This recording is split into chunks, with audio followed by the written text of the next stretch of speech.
Hello friends, आज हम देखेंगे वी लुकअप का एक बहुत ही सिंपल फार्मूला। ये सिंपल जो फार्मूला है वो सिंपल एक्चुअली नहीं है। यहाँ पे आपको बहुत सारी प्रॉब्लम हो सकती है अगर आप छोटी छोटी चीज़ों का वो ध्यान नहीं रखेंगे। तो मैंने आपके लिए सबसे पहले एक एग्जांपल क्रिएट किया है जो है फैकल्टी का। तो फॉर एग्जांपल यहाँ पे पहले मैंने कॉलम में डी कॉलम में रखा है फैकल्टी नंबर, ई कॉलम में है नाम, उसके बाद है सिटी, एफ कॉलम में सिटी, जी में स्टार्ट टाइम में, एच में है एंड टाइम।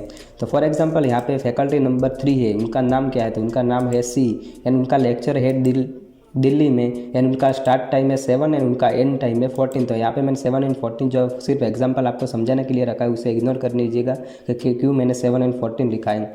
तो फॉर एग्जांपल यहाँ पे 1 to 10 ही मैंने डेटा रखा है। अगर ये 1000 में डेटा होगा तो आपको किस तरह से फाइंड करने में आपको बहुत सारी प्रॉब्लम हो सकती है। तो यहाँ पे आपको जो वी लुकअप का फॉर्मूला वो बहुत ही यूज़फुल होगा। तो मुझे यहाँ पे सिंपली यहाँ पे मुझे 4 क्लिक करना है। तो अगर मैं 4 क्लिक करूँगा तो उनके सामने मेरे यहाँ पे नाम आ जाना चाहिए, उनका सिटी आ जाना चाहिए, उसके बाद उनका स्टार्ट टाइम है, उनका एंड टाइम भी यहाँ पे आपको आ जाना चाहिए। तो ये जो वी लुकअप का फॉर्मूला है उसी तरह से आपको वर्क करेगा कि अगर आप सिंपली यहाँ पे 4 राइट करेंगे तो उसके बाद जो भी आपका डेटा है वो आपको यहाँ पे मिलता जाएगा कि आपका स्टार्ट टाइम एंड जो एंड टाइम एंड सिटी है वो कौन सा है। तो ये सारे वी लुकअप के बहुत सारे आपको यूजफुलनेस हो सकते हैं। So let's start with example. Simply मैंने यहाँ पे जो वी लुकअप का फॉर्मूला है वो पहले से ही कैलकुलेट करके रखा है। तो मैं यहाँ पे सिर्फ आपको एग्जांपल के लिए समझा रहा हूँ। तो फॉर एग्जांपल यहाँ पे मैंने 6 राइट किया, फैकल्टी नंबर 6 रखा। तो यहाँ पे आपका जो ऑटोमेटिक डेटा है वो एकोमोडेट हो रहा है। यहाँ पे मैंने 6 की जगह यहाँ पे मैंने 10 राइट किया, तो उसकी जगह यहाँ पे देख सकते हैं कि इनका नाम, city, start time and and time automatically यहाँ पे सेट हो जा रहा है। उसके बाद यहाँ पे मैंने फॉर एग्जांपल 1 लिखा। तो यहाँ पे उस तरह से अपना जो भी करेक्ट इन्फॉर्मेशन है वो यहाँ पे आती रहती है। तो उसी तरह से यहाँ पे नॉर्मल जो आपको प्रॉब्लम कहाँ पे होगी, तो यहाँ पे मैंने 4 लिखा है फॉर एग्जांपल। उसके बाद यहाँ पे मैंने 1 लिखा, उसके बाद 3 लिखा, उसके बाद 4 लिखा, उसके बाद 9 लिखा एंड 10 लिखा। तो यहाँ पे हम जब भी हम ड्रैग करेंगे डेटा को, अगर हम ड्रैग करेंगे तो हमारा जो ऑटोमेटिक डेटा है वो फिल हो जाना चाहिए। तो यहाँ पे देख सकते हैं कि यहाँ पे हमारा ऑटोमेटिक डेटा वो फिल हो रहा है। यहाँ पे मैंने 7 लिखा, यहाँ पे 2 लिखा। तो आगे भी हमारा डेटा है वो ऑटोमेटिकली जो ड्रैग करेंगे तो वो फिल हो जाना चाहिए। तो यहाँ पे लास्ट में हमें देखेंगे तो यहाँ पे मैंने 2 रखा, जब भी फैकल्टी नंबर 2 रखा तो यहाँ पे आ रहा है इश्यू आ रहा है कि नॉट एप्लीकेबल। तो यहाँ पे हम यूजुअली जो हम एक्सेल में ड्रैग करते हैं तो यहाँ पे हमारा जो डेटा है वो ऑटोमेटिकली करेक्टली यहाँ पे आपको दिखा देता है। बट यहाँ पे वी लुकअप में ये प्रॉब्लम क्यों हो रहा है तो हम डिस्कस करेंगे। यहाँ पे मैंने सिटी में भी इसी तरह से आपको देखेंगे कि आपका जो लास्ट में जो आपका है वो नॉट एप्लीकेबल दिखाएगा। उसके बाद स्टार्ट टाइम में भी हम देखेंगे तो आपका उसी तरह से आपका नॉट एप्लीकेबल दिखाएगा। अगर एंड टाइम भी हम देखें तो उसी तरह से आपको यहाँ पे नॉट एप्लीकेबल दिखाई देगा। तो ये यहाँ पे प्रॉब्लम कहाँ पे हो रहा है, तो यहाँ पे हम देखेंगे तो फर्स्ट जो हमारा फैकल्टी नंबर 4 था तो यहाँ पे हमने डी ऑटोमेटिकली नाम सिलेक्ट हो चुका है। बट उस तरह से कैसे आपको प्रॉब्लम इसे सॉल्व करना है वो भी मैं आपको बताऊंगा। So let's start with first D. तो यहाँ पे मैंने पूरा हमारे डेटा है वो डिलीट कर देता हूँ। फॉर एग्जांपल यहाँ पे हमने पहले हमारा जो फैकल्टी नंबर यहाँ पे हमें ऐड करना है, तो वो फैकल्टी नंबर ऐड करेंगे तो यहाँ पे आपका ऑटोमेटिक जो डेटा है वो आ जाना चाहिए। उसी तरह से हमें वी लुकअप का फॉर्मूला सेट करना है। तो सबसे पहले मुझे यहाँ पे वी लुकअप का फॉर्मूला एंटर कर लेना है, वी लुकअप, ठीक है। उसके बाद यहाँ पे आपको 4 डेटा आपको इनपुट करने हैं। सबसे पहला आपका इनपुट डेटा करेंगे वो है वी लुकअप वैल्यू। तो आपको वी लुकअप वैल्यू में कौन सा रखना है, तो जो भी आप फाइंड करना चाहते हैं। तो फैकल्टी नंबर हम जब भी यहाँ पे राइट करेंगे तो आपका जो भी डेटा है वो ऑटोमेटिकली नाम है वो आपको शो कर देगा। उसके बाद हम करेंगे स्लैश करेंगे तो सेकंड आपका जो आपको इनपुट डालना है वो है टेबल एरे। तो हमारा जो टेबल एरे क्या है, तो यहाँ पे हमें सिंपली आपका जो भी पूरा टेबल है वो आपको सिलेक्ट कर लेना है। तो अगर आप टेबल उस तरह से, अगर ये तो छोटा डेटा है तो आप यहाँ पे टेबल इजीली जो आपका टेबल है वो सिलेक्ट कर सकते हैं। बट यहाँ पे आपका 10,000 एग्जाम्पल, आपके 10,000 आपको फैकल्टी नंबर दिए तो वो आप इजीली नहीं कर सकते। आपको कैसे करना है, तो आपको फैकल्टी नंबर पे आपका जो भी कर्सर है वो रखना है। उसके बाद आपको कंट्रोल शिफ्ट करना है, उसके बाद राइट एरो करना है, उसके बाद 2 टाइम्स आपका डाउन एरो करना है। तो आपका जो भी पूरा डेटा है वो यहाँ पे कवर हो जाएगा। उसके बाद फिर आपको करना है स्लैश। यहाँ पे सबसे दूसरा जो आपको डेटा मांग रहा है वो कॉलम इंडेक्स नंबर।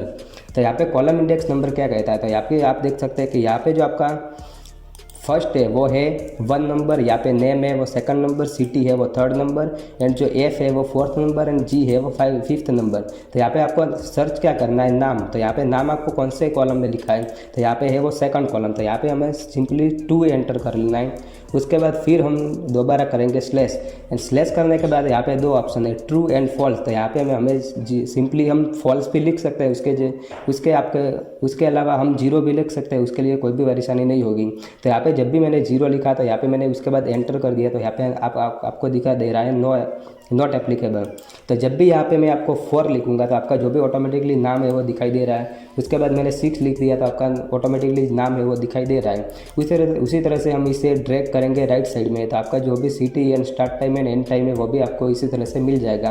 बट जब भी मैंने आपको पहले से एग्जाम्पल में दिखा दिया था कि आपका जब भी आपको कोई परेशानी होगी, यहाँ पे हम देखेंगे कि आपको कोई जब भी आपको नॉट एप्लीकेबल लिखा रहा है तो उसे आपको किस तरह से आपको इसे जो भी आपका प्रॉब्लम है वो इसे रिजोल्व करना है। तो यहाँ पे आपको दिख रहा है नॉट एप्लीकेबल कहाँ पे आ रहा है, 1 नंबर पे। तो यहाँ पे मैं आपको दिखा देता हूँ कि आपका 1 नंबर पे नॉट एप्लीकेबल क्यों आ रहा है।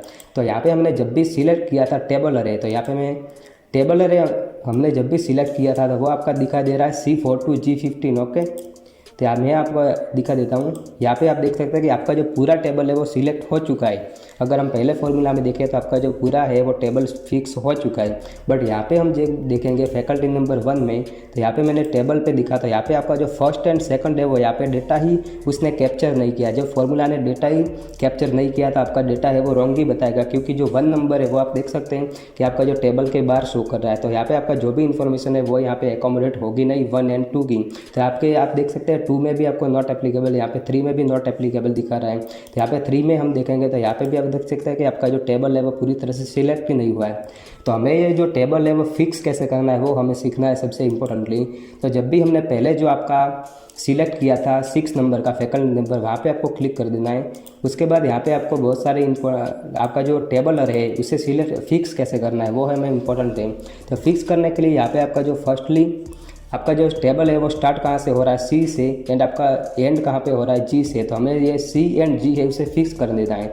तो फिक्स करने के लिए आपको दोनों साइड आपको डॉलर की साइन ऐड कर लेनी है। तो जब भी आप शिफ्ट 4 दबाएंगे तो आपका जो भी सी के आगे भी आपको डॉलर का साइन रख देना है एंड सी के पीछे भी आपका डॉलर का साइन होना चाहिए। उसके बाद जी के आगे भी आपका डॉलर का साइन होना चाहिए एंड जी के बाद भी आपका जो डॉलर का साइन होना चाहिए। तो इसके बाद जब भी आप क्लिक करेंगे तो आपका जो डेटा है वो फिक्स हो चुका है। तो अगर मैं यहाँ पे मैं आपको डिलीट करके दिखा देता हूँ। तो यहाँ पे फिर हम पूरा जब ड्रैग करेंगे तो यहाँ पे आप देख सकते हैं कि आपका डेटा है वो ऑटोमेटिकली जो करेक्ट डेटा है वो आ चुका है। यहाँ पे भी हम चेंज नहीं करेंगे। उसके बाद ड्रैग करेंगे तो यहाँ पे भी आपको दिखाई देगा कि 2 एंड 3 में आपको जो नॉट एप्लीकेबल दिखाई दे रहा है, बिकॉज यहाँ पे हमने जो टेबल सिलेक्ट किया है वो कंप्लीट हो रहा है। बट यहाँ पे हमने जब टेबल सिलेक्ट किया है तो यहाँ पे आप देख सकते हैं कि टेबल आपका है वो फिक्स नहीं हो रहा है। यहाँ पे आपका जो पूरा डेटा है वो कैप्चर नहीं हो रहा है। तो उसे हमें यहाँ पे भी आपका जो चेन्नई है उसे हमें फिक्स करना है। तो चेन्नई को फिक्स करने के लिए आपको सिंपली यहाँ पे आपको डी के आगे भी आपका जो है वो डॉलर का साइन होना चाहिए एंड डी के पीछे भी आपका डॉलर का साइन होना चाहिए। एच के आगे भी डॉलर का साइन होना चाहिए एंड एच के पीछे भी आपका डॉलर का साइन होना चाहिए। उसी तरह से आपका मैं यहाँ पे फिर से डिलीट कर देता हूँ उस डेटा को एंड आपका जो चेन्नई है फिर से मैं यहाँ ड्रैग कर देता हूँ। तो यहाँ पे आप देख सकते हैं आपका करेक्ट डेटा है वो इनपुट हो चुका है। उसी तरह से आपको यहाँ पे and time and start time में आपको अपने हिसाब से प्रैक्टिस कर लेनी है, जिससे आपका जो भी प्रॉब्लम है वो सॉल्व हो जाएगा। एंड ये जो वीलुकअप का फॉर्मूला है वो बहुत ही इंपॉर्टेंट है, तो उसे एक बार आप समझ जाएंगे तो आपके लिए बेटर रहेगा। तो अगर फ्यूचर में भी अगर आपकी रिक्वायरमेंट हुई तो मैं आपके लिए दूसरा वीडियो भी लाता रहूँगा वीलुकअप के बारे में। यहाँ पे वीलुकअप के बारे में बहुत सारे यहाँ पे फॉर्मूला है वीलुकअप के अंदर ही, तो मैं आपको प्रोवाइड करता रहूँगा। So thank you, bye bye, stay tuned and subscribe the channel.